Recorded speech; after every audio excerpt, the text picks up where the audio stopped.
Ake nginibikelele babukeli sesekuwo umhlonyana wakaThobile Khumalo. But manje ke angihambi ngedwa, ngihamba nomunye oyi-leader ye-group esivakashele namhlanje. Ngicela ukuthi ubhuti yena azazise. Sawubona bhuti. Sawubona Nkosazana. Unjani bhuti? Ngumqemane njani wena? Ngiyaphila. Sacela utshele ababukeli ukuthi ubani igama lakho. Igama lami nguVusi ngwaKhoza. Bhuti Vusi, siyabonga ukuhlonipha isimemo uphinde ufike namhlanje. Sacela nje ukwazi ke ukuthi yini igama le-group yakho. Igama le-group iSakhile Community Cultural Group. Sidila ngabantwana, i-development, senza i-traditional dance and music. Okay bhuti, nihlala kuphi? Sihlala extension 10 ePamridge. Sisuka eSakhile squatter camp sasesizogxila ngapha ePamridge. Okay, iSakhile squatter camp ikuphi?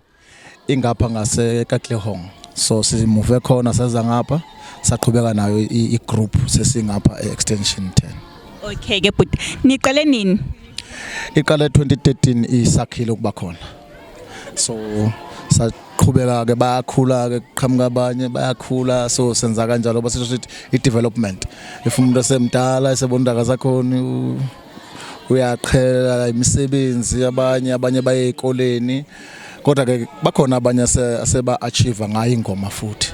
Okay, then nithatha from which age until which age? I-age kahle asiqali asinayo ukuthi siqala kuphi. Then nje as long nje umntwana yena ofuna ukujoyina then ezimisele futhi. Kakhulu ngoba nginomntwana nje oyi-last born yami khona la. Akusuyo wami kodwa ngibiza nge-last born. Una 5 years. Uqala ukugida ena 3 years. Okay, then omdala kunabo bonke unangakeni? Omdala kunabo bonke una 26. Okay, siyabonga kakhulu ke bhuti uSakhile. Bhuti uVusi we-branch iSakhile ne. Okay, bhuti uVusi siyabonga kakhulu nje nokuthi uzonandisa nje nokukhuthaza abantwana ukuthi siyabona ukuthi manje ziningi izinto ezenzakalayo. So bona mabekhona into abafocuse kuyo, at least bayakhona nokuthi ke bakhona ukusipreparela i-future, but bakhona nokuba focus elifini. Siyabonga kakhulu ke bhuti uVusi. Kubonga mina Nkosazana. Siyabonga.